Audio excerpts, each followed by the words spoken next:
Se despertó con la sensación aguda de un sueño degollado y vio delante de sí la superficie cenicienta y helada del cristal, el ojo encuadrado de la madrugada que entraba, lívido, cortado en cruz y escurriendo una transpiración condensada. Pensó que su mujer se había olvidado de correr las cortinas al acostarse y se enfadó. Si no consigues volver a dormirte ya, acabaría por tener un día fastidiado. Le faltó, sin embargo, el ánimo para levantarse, para cubrir la ventana. Prefirió cubrirse la cara con la sábana y volverse hacia la mujer que dormía, refugiarse en su calor y en el olor de su pelo suelto. Estuvo todavía unos minutos esperando, inquieto, temiendo el insomnio matinal, pero después le vino la idea del capullo tibio que era la cama y la presencia laberíntica del cuerpo al que se aproximaba y, casi deslizándose en un círculo lento de imágenes sensuales, volvió a caer en el sueño. El ojo ceniciento del cristal se fue azulando poco a poco, mirando fijamente las dos cabezas posadas en la almohada, como restos olvidados de una mudanza a otra casa o a otro mundo. Cuando el despertador sonó, pasadas 2 horas, la habitación estaba clara. Dijo a su mujer que no se levantase, que aprovechase un poco más de la mañana, y se escurrió hacia el aire frío, hacia la húmeda indefinible de las paredes, de los picaportes de las puertas, de las toallas del cuarto de baño. Fumó el primer cigarrillo mientras se afeitaba, y el segundo con el café, que entretanto se había enfriado. Tosió como todas las mañanas. Después se vistió a oscuras, sin encender la luz de la habitación. No quería despertar a su mujer. El olor fresco a agua de colonia avivó la penumbra, y eso hizo que la mujer suspirase de placer cuando el marido se inclinó sobre la cama para besarle los ojos cerrados, y susurró que no volvería a comer a casa. Cerró la puerta y bajó rápidamente la escalera. La finca parecía más silenciosa que de costumbre. Tal vez por la niebla, pensó. Se había dado cuenta de que la niebla era como una campana que ahogaba los sonidos y los transformaba, disolviéndolos, haciendo de ellos lo que hacía con las imágenes. Había niebla. En el último tramo de la escalera ya podría ver la calle y saber si había acertado. Al final había una luz aún grisácea, pero dura y brillante, de cuarzo. En el bordillo de la acera, una gran rata muerta. Y mientras encendía el tercer cigarrillo, detenido en la puerta, pasó un chico embozado, con gorra, que escupió por encima del animal, como le habían enseñado y siempre veía hacer. El automóvil estaba 5 casas más abajo. Una gran suerte haber podido dejarlo allí. Había adquirido la superstición de que el peligro de que lo robasen sería mayor cuanto más lejos lo hubiese dejado por la noche. Sin haberlo dicho nunca en voz alta, estaba convencido de que no volvería a ver el coche si lo dejase en cualquier extremo de la ciudad. Allí, tan cerca, tenía confianza. El automóvil aparecía cubierto de gotitas, los cristales cubiertos de humedad. Si no hiciera tanto frío, podría decirse que transpiraba como un cuerpo vivo. Miró los neumáticos según su costumbre, verificó de paso que la antena no estuviese partida y abrió la puerta. El interior del coche estaba helado. Con los cristales empañados, era una caverna traslúcida, hundida bajo un diluvio de agua. Pensó que habría sido mejor dejar el coche en un sitio desde el cual pudiese hacerlo deslizarse para arrancar más fácilmente. Encendió el coche y en el mismo instante el motor roncó fuerte, con una sacudida profunda e impaciente. Sonrió, satisfecho de gusto. El día empezaba bien. Calle arriba el automóvil arrancó, rozando el asfalto como un animal de cascos, triturando la basura esparcida. El 50 kilómetros dio un salto repentino a 90. Velocidad de suicidio en la calle estrecha bordeada de coches aparcados. ¿Qué sería?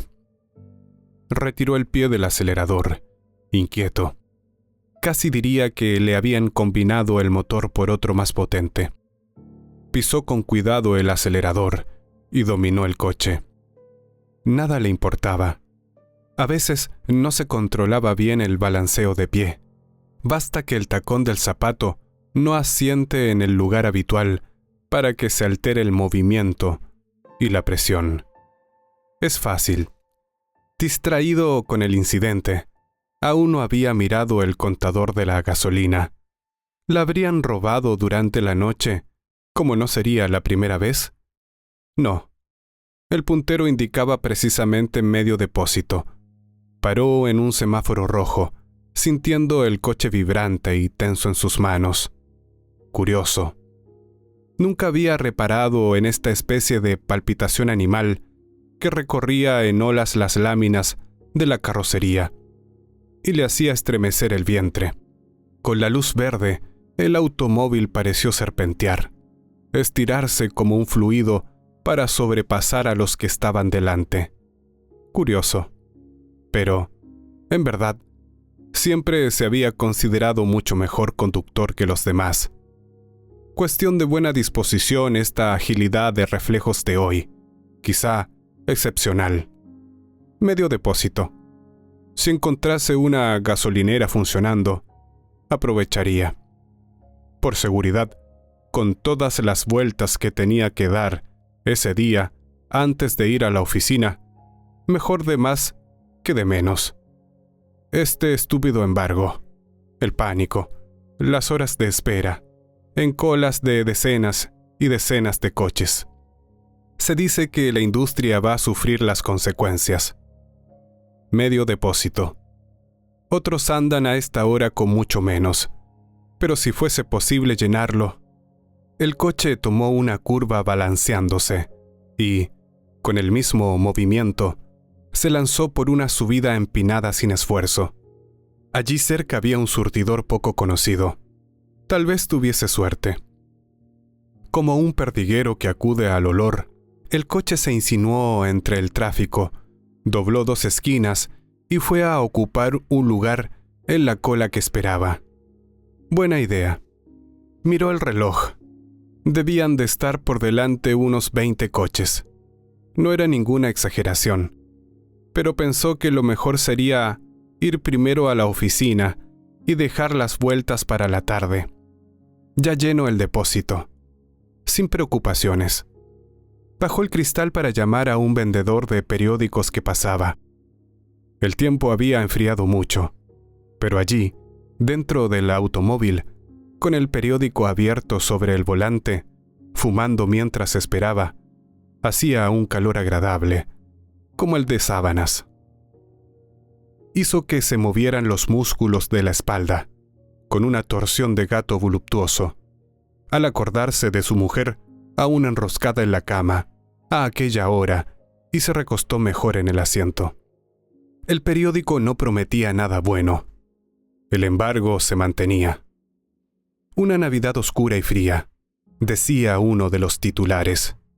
Pero él aún disponía de medio depósito, y no tardaría en tenerlo lleno. El automóvil de delante avanzó un poco. Bien.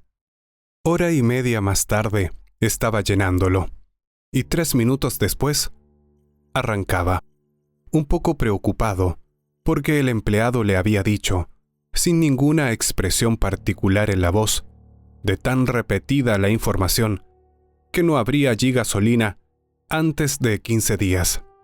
En el asiento, al lado, el periódico anunciaba restricciones rigurosas. En fin, de lo malo, malo. El depósito estaba lleno. ¿Qué haría? ¿Ir directamente a la oficina o pasar primero por casa de un cliente? A ver si le daban el pedido. Escogió el cliente. Era preferible justificar el retraso con la visita de tener que decir que había pasado hora y media en la cola de la gasolina cuando le quedaba medio depósito. El coche estaba espléndido. Nunca se había sentido tan bien conduciéndolo. Encendió la radio y se oyó un diario hablado. Noticias cada vez más peores. Estos árabes. Este estúpido embargo. De repente el coche dio una cabezada y se dirigió a la calle de la derecha hasta parar en una cola de automóviles menor que la primera. ¿Qué había sido eso? Tenía el depósito lleno. Sí, prácticamente lleno. ¿Por qué este demonio de idea? Movió la palanca de las velocidades para poner marcha atrás, pero la caja de cambios no le obedeció. Intentó forzarla, pero los engranajes parecían bloqueados. ¡Qué disparate! Ahora una avería. El automóvil de adelante avanzó. Recelosamente, contando con lo peor, metió la primera. Perfecto todo. Suspiró de alivio. Pero, ¿cómo estaría la marcha atrás cuando volviese a necesitarla? Cerca de media hora después, ponía medio litro de gasolina en el depósito, sintiéndose ridículo bajo la mirada desdeñosa del empleado de la gasolinera. Dio una propina absurdamente alta y arrancó con un gran ruido de neumáticos y aceleramientos. ¡Qué demonio de idea! Ahora el cliente. ¿O será una mañana perdida? El coche estaba mejor que nunca. Respondía a sus movimientos como si fuese una prolongación mecánica de su propio cuerpo. Pero el caso de la marcha atrás daba que pensar. Y he aquí que tuvo realmente que pensarlo. Una gran camioneta averiada tapaba todo el centro de la calle. No podía contornearla. No había tenido tiempo. Estaba pegado en ella. Otra vez con miedo movió la palanca y la marcha atrás entró con un ruido suave de succión. No se acordaba que la caja de cambios hubiese reaccionado de esa manera antes. Giró el volante hacia la izquierda. Aceleró. Y con un suave movimiento, el automóvil subió a la acera, pegado a la camioneta, y salió por el otro lado, suelto, con una agilidad de animal. El demonio de coche tenía 7 vidas, tal vez por causa de toda esa confusión del embargo, todo ese pánico. Los servicios desorganizados hubiesen hecho meter en los surtidores gasolina de mucho mayor potencia.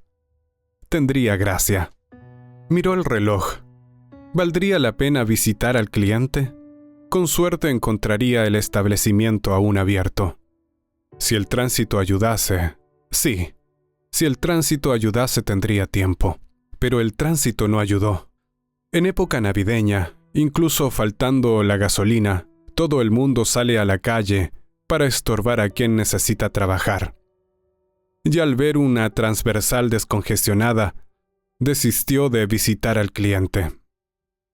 Mejor sería dar cualquier explicación de la oficina y dejarlo para la tarde. Con tantas dudas, se había desviado mucho del centro. Gasolina quemada sin provecho. En fin, el depósito estaba lleno. En una plaza, al fondo de la calle por la que bajaba, vio otra cola de automóviles esperando su turno. Sonrió de gozo y aceleró, decidido a pasar resoplando contra los ateridos automovilistas que esperaban.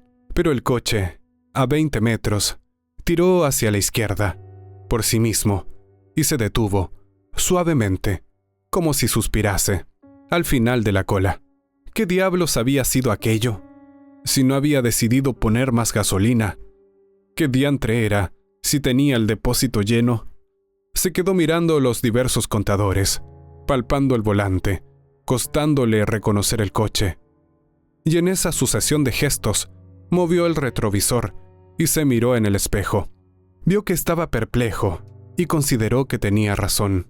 Otra vez por el retrovisor, distinguió un automóvil que bajaba la calle, con todo el aire de irse a colocar en la fila.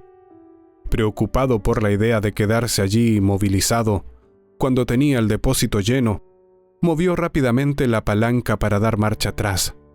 El coche resistió y la palanca le huyó de las manos. Un segundo después se encontraba aprisionado entre sus 2 vecinos. Diablos, ¿qué tendría el coche? Necesitaba llevarlo al taller. Una marcha atrás que funcionaba ahora sí, y ahora no. Es un peligro. Había pasado más de 20 minutos cuando hizo avanzar el coche hasta el surtidor. Vio acercarse al empleado y la voz se le estranguló al pedir que llenase el depósito. En ese mismo instante, hizo una tentativa por huir de la vergüenza. Metió una rápida primera y arrancó. En vano. El coche no se movió. El hombre de la gasolinera lo miró desconfiado. Abrió el depósito y, pasados pocos segundos, fue a pedirle el dinero de 1 litro que guardó refunfuñando. Acto seguido, la primera entraba sin ninguna dificultad y el coche avanzaba, elástico, respirando pausadamente. Alguna cosa no iría bien en el automóvil, en los cambios, en el motor, en cualquier sitio. El diablo sabrá. ¿O estaría perdiendo sus cualidades de conductor? ¿O estaría enfermo? Había dormido bien a pesar de todo. No tenía más preocupaciones que en cualquier otro día de su vida. Lo mejor sería desistir por ahora de clientes, no pensar en ellos durante el resto del día y quedarse en la oficina. Se sentía inquieto. A su alrededor, las estructuras del coche vibraban profundamente, no en la superficie, sino en el interior del acero, y el motor trabajaba con aquel rumor inaudible de pulmones llenándose y vaciándose, llenándose y vaciándose. Al principio, sin saber por qué, dio en trazar mentalmente un itinerario que le apartase de otras gasolineras, y cuando notó lo que hacía se asustó. Temió no estar bien de la cabeza. Fue dando vueltas, alargando y acortando camino, hasta que llegó delante de la oficina. Pudo aparcar el coche y suspiró de alivio. Apagó el motor, sacó la llave y abrió la puerta. No fue capaz de salir. Creyó que el faldón de la gabardina se había enganchado, que la pierna había quedado sujeta por el eje del volante, e hizo otro movimiento. Incluso buscó el cinturón de seguridad para ver si se le había puesto sin darse cuenta. No, el cinturón estaba colgado de un lado, tripa negra y blanda. ¡Qué disparate!, pensó. Debo estar enfermo. Si no consigo salir, es porque estoy enfermo. Podía mover libremente los brazos y las piernas, reflexionar ligeramente el tronco de acuerdo con las maniobras, mirar hacia atrás, inclinarse un poco hacia la derecha, hacia la guantera, pero la espalda se adhería al respaldo del asiento. No rígidamente, sino como un miembro se adhiere al cuerpo. Encendió un cigarrillo y, de repente, se preocupó por lo que diría el jefe si se asomase a una ventana y lo hubiese allí instalado, dentro del coche, fumando, sin ninguna prisa por salir. Un toque violento de claxon lo hizo cerrar la puerta, que habría abierto hacia la calle. Cuando el otro coche pasó, dejó lentamente abrirse la puerta otra vez, tiró el cigarrillo fuera y, agarrándose con ambas manos al volante, hizo un movimiento brusco, violento, inútil. Ni siquiera sintió dolores. El respaldo del asiento lo sujetó dulcemente y lo mantuvo preso. ¿Qué era lo que estaba sucediendo? Movió hacia abajo el retrovisor y se miró. Ninguna diferencia en la cara, tan solo una aflicción imprecisa que apenas se dominaba. Al volver la cara hacia la derecha, hacia la acera, vio a una niñita mirándolo, al mismo tiempo intrigada y divertida. A continuación, surgió una mujer con un abrigo de invierno en las manos, que la niña se puso, sin dejar de mirar.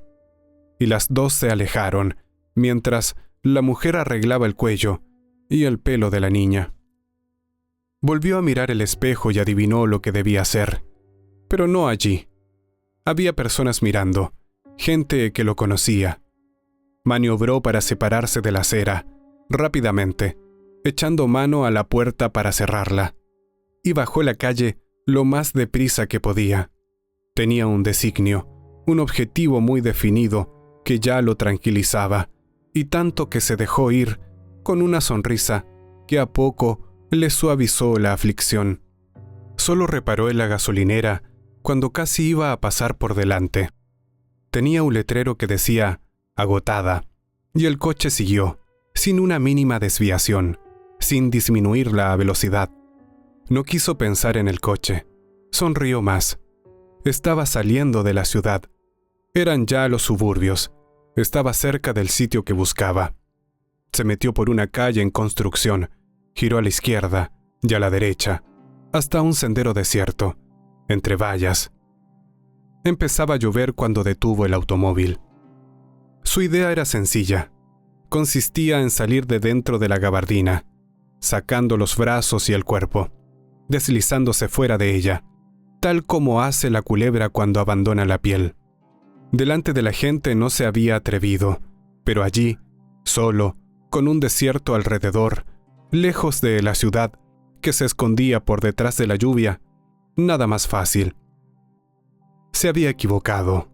Sin embargo, la gabardina se adhería al respaldo del asiento, de la misma manera que a la chaqueta de punto, a la camisa, a la camiseta interior, a la piel, a los músculos, a los huesos.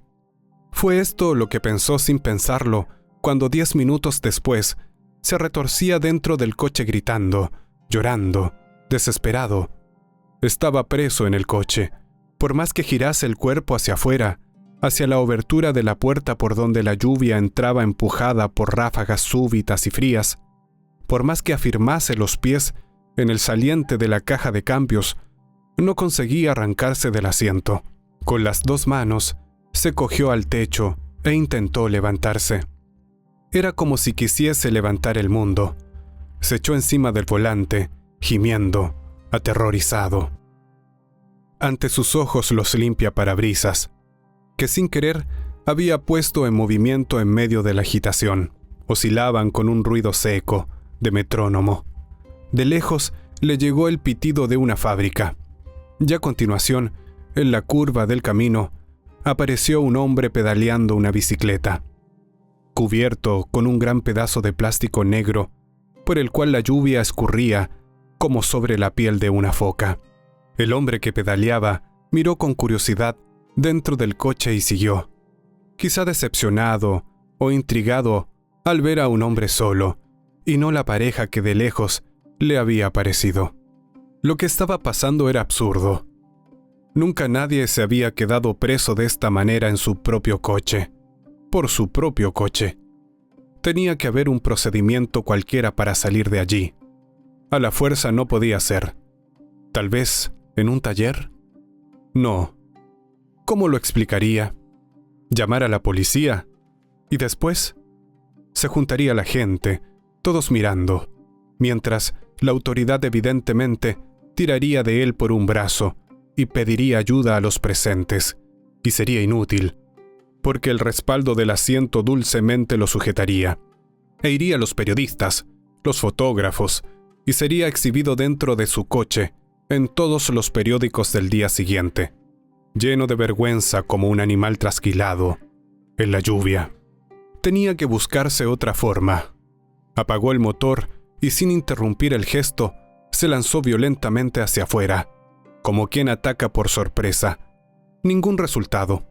Se hirió en la frente y en la mano izquierda, y el dolor le causó un vértigo que se prolongó, mientras una súbita e irreprimible ganas de orinar se expandía, liberando interminablemente el líquido caliente que se vertía y escurría entre las piernas al suelo del coche.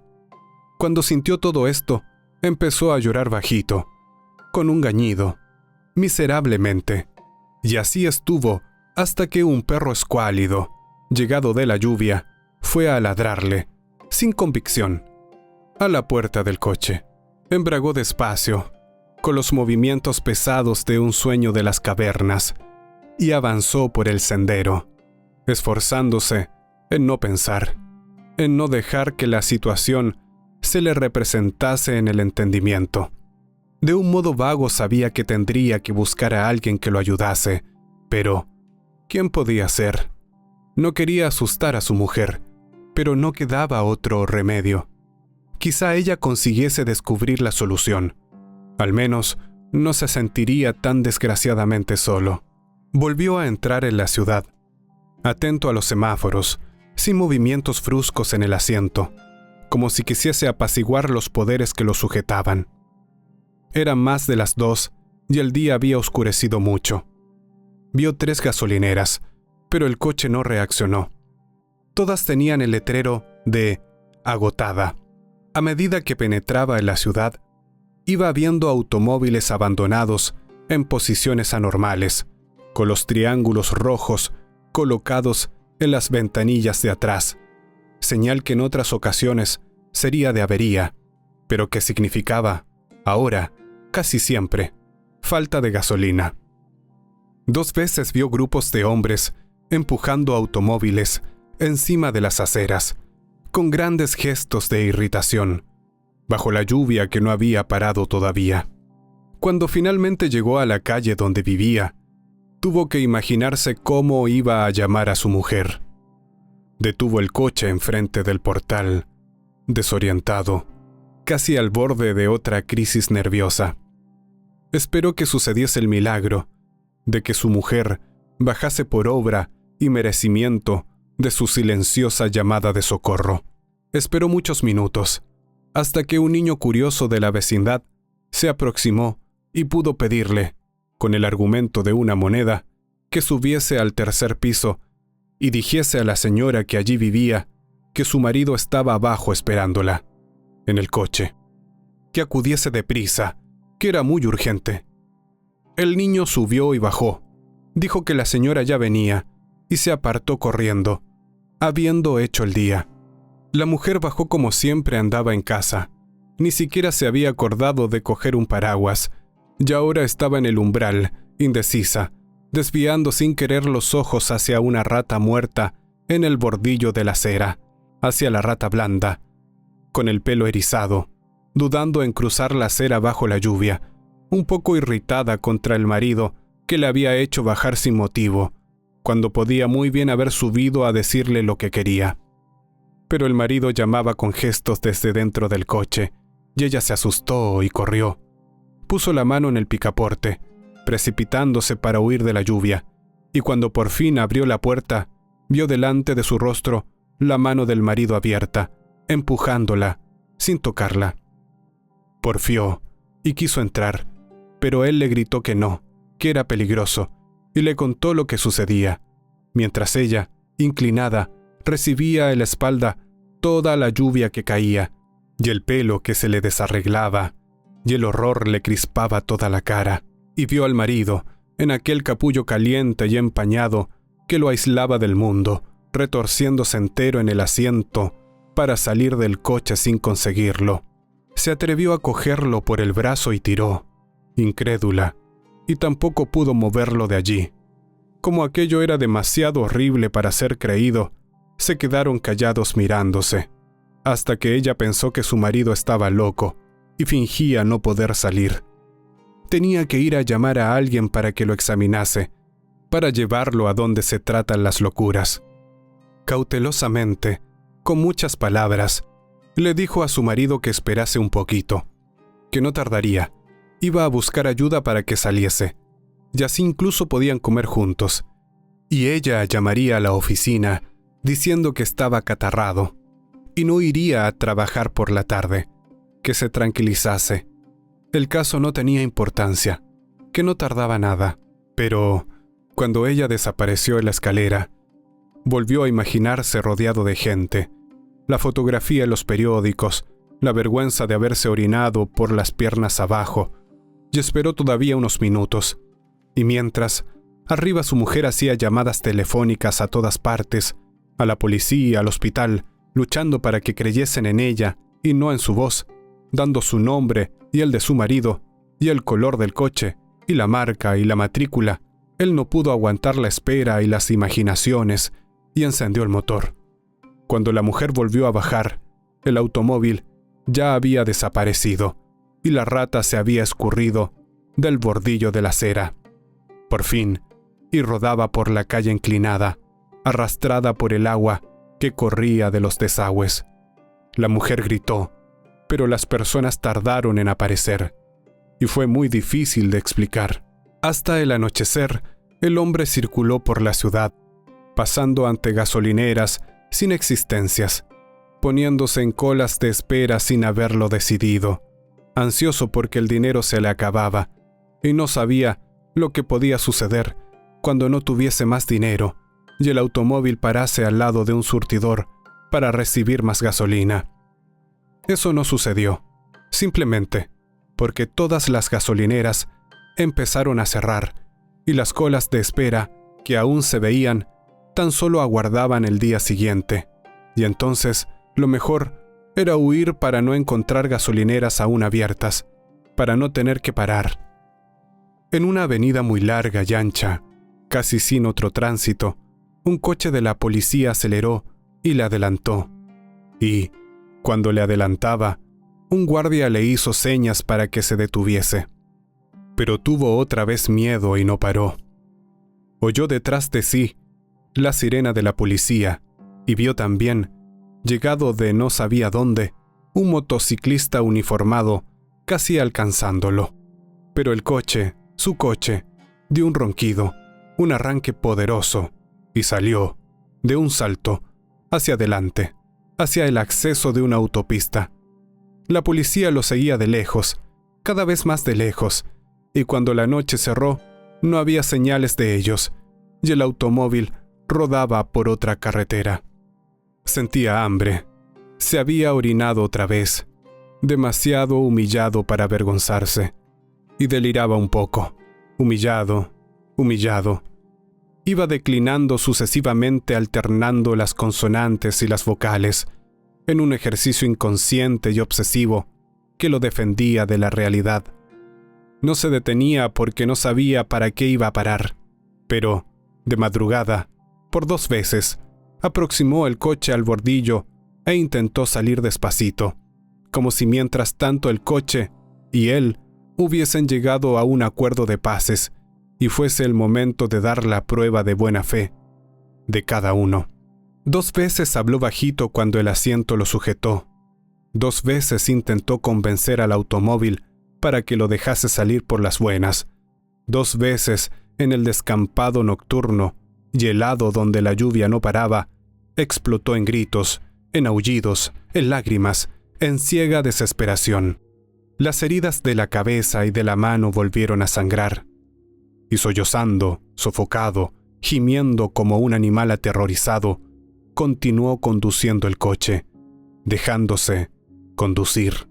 Toda la noche viajó, sin saber por dónde. Atravesó poblaciones de las que no vio el nombre, recorrió largas rectas, subió y bajó montes, hizo y deshizo lazos y desenlazos de curvas, y cuando la mañana empezó a nacer, estaba en cualquier parte, en una carretera arruinada, donde el agua de lluvia se juntaba en charcos erizados en la superficie.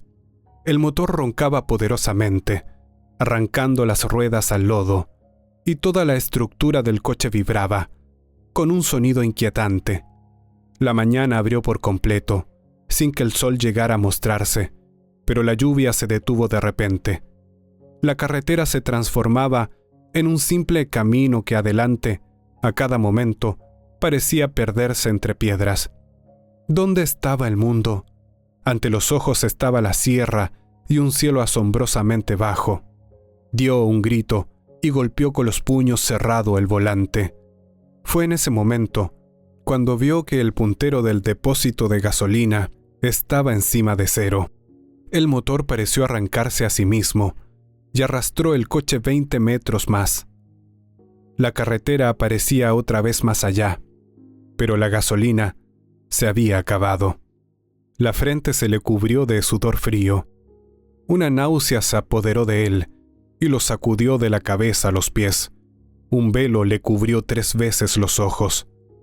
A tientas, abrió la puerta para liberarse de la sofocación que le llegaba ahí, con ese movimiento, porque fuese a morir o porque el motor se había muerto. El cuerpo colgó hacia el lado izquierdo y se escurrió del coche. Se escurrió un poco más y quedó echado sobre las piedras. La lluvia había empezado a caer de nuevo.